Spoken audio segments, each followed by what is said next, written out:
اب سیکھتے ہیں سنس اور فار کے بارے میں۔ سنس اور فار کے بارے میں بہت زیادہ لوگ کنفیوز ہیں، اس کو سمجھ نہیں آتا، اس کو بالکل بھی نہیں پتا کہ یار سنس کہاں پر استعمال ہوتا ہے، فار کہاں پر استعمال ہوتا ہے۔ لیکن اب اس کو سمجھنے کے لیے میں آپ کو ایک چھوٹا سا ٹرک دوں گا، اور دیکھنا آپ صرف 1 منٹ کے اندر اندر اسے سیکھ بھی پاؤ گے اور پھر کبھی بھی نہیں بھولو گے۔ تو یاد رکھنا، فار ہم تب استعمال کرتے ہیں جب ہمیں کہنا ہو کہ کسی کام کا یا کسی چیز کا کتنا وقت ہوا ہے، اور سنس ہم تب استعمال کرتے ہیں جب ہمیں کہنا ہو کہ کوئی کام یا کوئی چیز کب سے ہے۔ ایک بار پھر، فار کے معنی ہے کتنا وقت ہوا ہے، اور سنس کے معنی ہے کب سے۔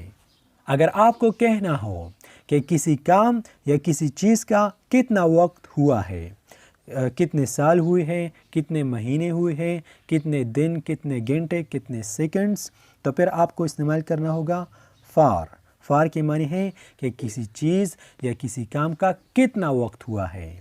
لیکن اگر آپ کسی کو یہ نہیں بتانا چاہتے کہ کسی کام یا چیز کا کتنا وقت ہوا ہے، صرف اگر اتنا ہی بتانا چاہتے ہو کہ کوئی کام یا کوئی چیز کب سے ہے، تو پھر آپ کو استعمال کرنا ہوگا سنس۔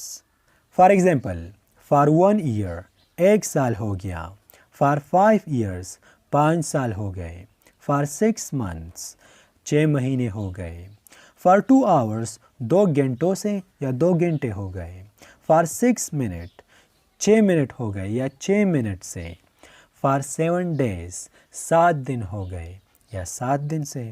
اب سنس کے ایگزامپلس دیکھو، اب آپ کو خود بہت سمجھ آ جائے گا۔ سنس 2010 یعنی 2010 سے کوئی کام یا کوئی چیز 2010 سے جاری ہے۔ اب اگر یہاں پر آپ فار لگاؤ، فار 2010 2010 ہو گیا، پھر اس کا یہ مطلب آئے گا جو کہ بالکل ہی غلط ہے۔ سنس جنوری سے، سنس مارننگ صبح سے، سنس یسٹرڈے کل سے یا پچھلے دن سے۔